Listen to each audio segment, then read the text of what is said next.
霍建華被爆溝老公真面目，林心如嘆快遞俾人先到飯店。霍建華手機用6年都不換，這句話一出，立刻掀起網路熱議。向來形象穩重寡言的霍建華，沒想到在婚後竟是名副其實的節省王。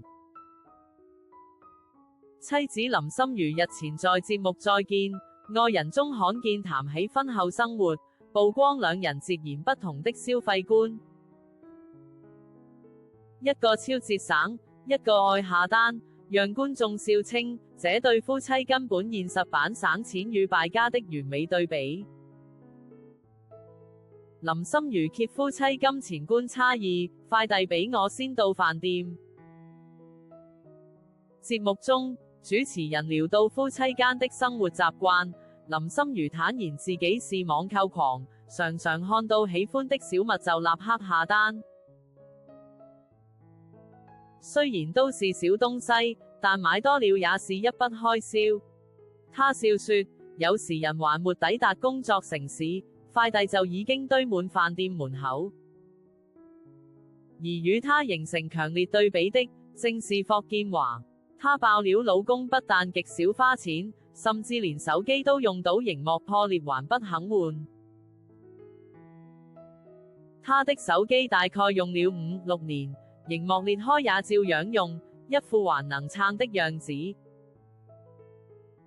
現場嘉賓聽完全都瞠目結舌，笑說原來霍建華不是只節省台詞，連手機都節省。節省對自己，豪爽對女兒。不過，林心如也強調，霍建華雖然對自己超節制，卻是個女兒控十足的爸爸。兩人育有8歲女兒小海豚，他笑說，他自己什麼都不買，但只要女兒開口，不管要玩具、衣服還是繪本，他都立刻買。她形容老公看着女兒時的神情，整個人都融化了，從原本嚴肅的影帝，瞬間變成溫柔到不行的爸爸。這份反差，也讓觀眾直呼太暖了。財務各自獨立，婚姻不是控制，而是信任。節目主持人好奇詢問，兩位都是大明星，家庭財務是共通的嗎？林心如笑回，我們各自獨立，誰賺誰管，只要彼此把家顧好，不需要完全混在一起。他認為婚姻最重要的是信任，而不是控制。夫妻一起生活那麼久，重點不是錢放哪裏，而是彼此都願意為家庭付出。這句話引來觀察嘉賓一致點頭，有人感嘆，原來長久婚姻的秘訣是尊重對方的生活方式。低調恩愛9年，霍建華私下其實超可愛。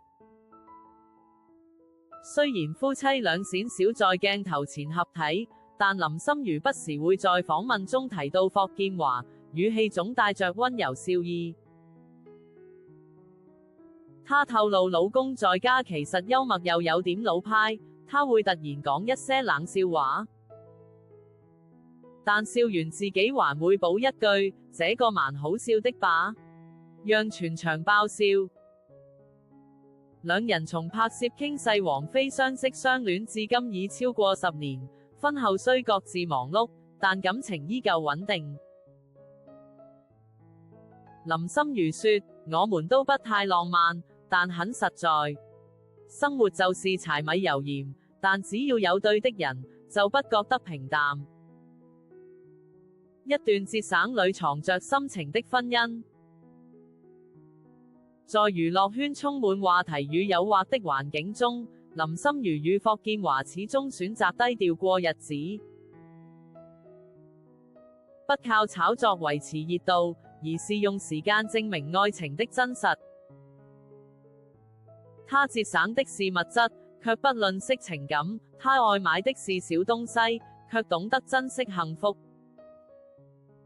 這對務實夫妻的日常，也許正是現代婚姻最難得的模樣，少一點炫耀，多一點懂得。